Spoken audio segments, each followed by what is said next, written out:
Indonesia adalah negara yang berlandaskan Pancasila. Pancasila merupakan dasar dari negara Indonesia karena Pancasila adalah dasar negara Indonesia. Maka setiap tindakan atau perilaku yang dilakukan oleh warga Indonesia harus berpedoman dengan nilai-nilai Pancasila dan harus didasari oleh nilai moral. Pancasila sebagai sistem etika merupakan jalan hidup bangsa Indonesia, serta sebagai struktur pemikiran yang disusun untuk memberikan tuntunan atau panduan kepada setiap warga negara Indonesia dalam bersikap dan bertingkah laku. Arti formal moral Pancasila. Pancasila sebagai pandangan hidup bangsa Indonesia yang telah disahkan sebagai dasar negara adalah merupakan kesatuan utuh nilai-nilai budi pekerti atau moral. Oleh karena itu, Pancasila dapat disebut sebagai moral bangsa Indonesia. Bangsa Indonesia telah menegara dalam NKRI. Dengan demikian, Pancasila juga merupakan moral negara, yaitu moral yang berlaku bagi negara. Berikut beberapa alasan mengapa Pancasila diperlukan sebagai sistem etika. Mengembangkan dimensi moral.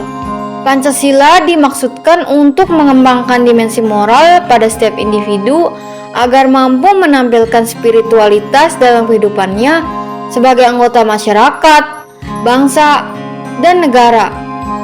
Memberikan pedoman.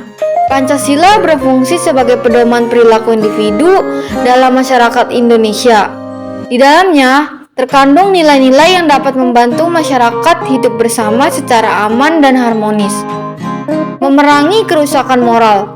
Pancasila diperlukan untuk memerangi kerusakan moral di masyarakat seperti penyalahgunaan narkoba, tidak menghormati orang tua, dan ketidakjujuran.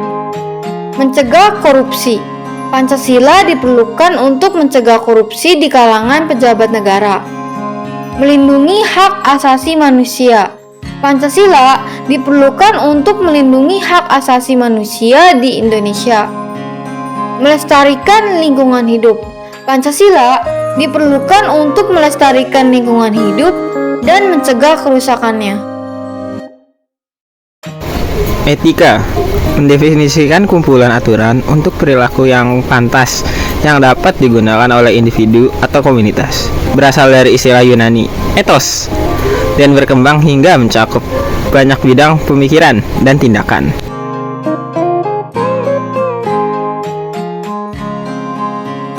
Kemanusiaan yang adil dan beradab, yang menekankan pentingnya memperlakukan orang lain dengan hormat dan bermartabat.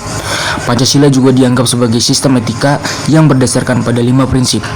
Etika Pancasila merupakan salah satu cabang filsafat yang bersumber dari sila Pancasila dan memberikan pedoman bagi individu dalam berperilaku terhadap orang lain dan terhadap masyarakat secara keseluruhan. Pancasila adalah kode etik yang seharusnya dipatuhi oleh seluruh masyarakat Indonesia. Pancasila sebagai moral etika kehidupan bangsa. Kami menyimpulkan bahwa Pancasila sebagai dasar negara Indonesia bukan hanya sekedar simbol negara, melainkan juga menjadi pedoman moral dan etika dalam kehidupan sehari-hari bagi seluruh warga negara Indonesia. Pancasila memberikan arah dan nilai-nilai fundamental yang harus dijunjung tinggi dalam berbagai aspek kehidupan, termasuk sosial, politik, ekonomi, dan budaya.